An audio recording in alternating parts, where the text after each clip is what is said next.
Hello everyone, welcome back to my channel. সবাইকে অনেক অনেক শুভেচ্ছা জানাই আমার গার্ডেন চ্যানেলের পক্ষ থেকে। গাঁদা ফুলটা দেখে কি মনে হয় অক্টোবর এসে গেছে, ঠান্ডা এসে গেছে, তাই না? খুব সুন্দর। দেখুন, গাঁদা ফুলটা কিন্তু লোকাল ফুল, কিন্তু সাইজে দেখুন কত সুন্দর হয়েছে। আমার যে কত ভালো লাগছে, ঠান্ডা এসে গেছে ভাবতেই অবাক লাগে। আমার গাছে ফুলগুলো ফুটবে, কত ধরনের ফুল আমি লাগিয়েছি। আর বিশেষ করে যেগুলো সিজনাল ঠান্ডা সেগুলো তো লাগিয়েছি। আর এখানে আমার লাউ গাছ খুব সুন্দর গ্রো হয়েছে আপনাদের দোয়ায়।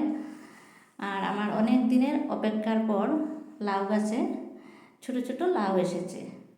অনেক দিন থেকে অপেক্ষা করছি, আজকে আমি আপনাদের দেখাবো। আর এরকম এই যে দেখুন, এরকম ছোটো ছোটো লাউ আসার পরে ঠিক এই সময়ে কি খাবার দিতে হয় গাছে, তাই আপনাদের সাথে আজকে শেয়ার করব। এই সময়টায় যদি এই খাবারগুলো দেয়া হয় যেগুলো আমি আজকে দেব, তাহলে এই ছোটো লাউগুলো ঝরে পড়বে না, নষ্ট হবে না। আরও কিছু কাজ করব আমি, যেগুলো করলে এই যে দেখুন, যেগুলো পুরুষ ফুল প্রথমে হয়েছিল, পুরুষ ফুলগুলো শুকিয়ে গেছে, সেগুলো এভাবে কেটে কেটে ফেলে দিতে হবে।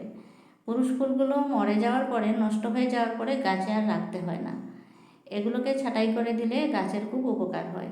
আর এইভাবে দেখুন, আমি পুরুষ ফুলগুলো কেটে ফেলে দিচ্ছি, যেগুলো মরে গেছে সেগুলোই কাটছি, আর যেগুলো মাত্র এসেছে এইগুলো কাটবো না।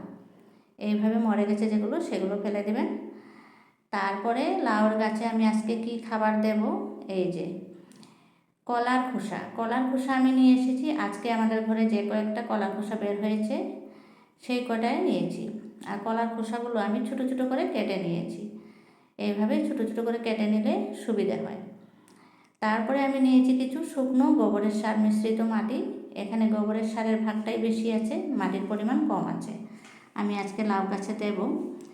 দুটো গাছ, আমার দুটো গাছের মিডিলে যে জায়গাটা খালি আছে সেই জায়গাটায় দিয়েছি, অল্পটুক স্প্রেড করে দিয়েছি। আর তার উপর দিয়ে সার মিশ্রিত মাটিটা দিয়ে দেব, কারণ আমার গাছের নিচে মাটি অনেক কম আছে। আমি অল্প অল্প করে যখন খাদ্য দেব তার সাথে মাটি দিয়ে দিয়ে মাটিগুলো এভাবে বাড়বে। সুন্দর করে হাত দিয়ে দুটো গাছকে ঢেকে দিলাম। কিছুদিন থেকে রৌদ্র একটু কম, তাই গাছের অবস্থা একটু ভালো হচ্ছে। যখন ঠান্ডা এসে যাবে তখন গাছ আরও সুন্দর হবে। আপনারা যদি লাউ গাছ করে থাকেন তাহলে এইভাবে লাউ গাছে এই খাদ্যগুলো দিবেন। যখন লাউ আসা আরম্ভ হয়ে যায় তখন দেখবেন লাউয়ের ফলন দ্বিগুণ হবে। আশা করি আপনাদের দোয়ায় আমার গাছেও অনেক ফল হবে। তারপরে এদিকটায় দেখুন, ভেন্ডি গাছে একদম ভরে ভরে ভেন্ডি আসছে। যদিও সিজন নয়, তাও অনেক ভেন্ডি আসছে। সবাই ভালো থাকুন, সুস্থ থাকুন এই কামনা করে আজকের ভিডিও থেকে আমি এখানেই বিদায় নিতে চাই। ভিডিওটা পছন্দ হলে একটা লাইক দেবেন, আর চ্যানেলটা অবশ্যই সাবস্ক্রাইব করে রাখবেন।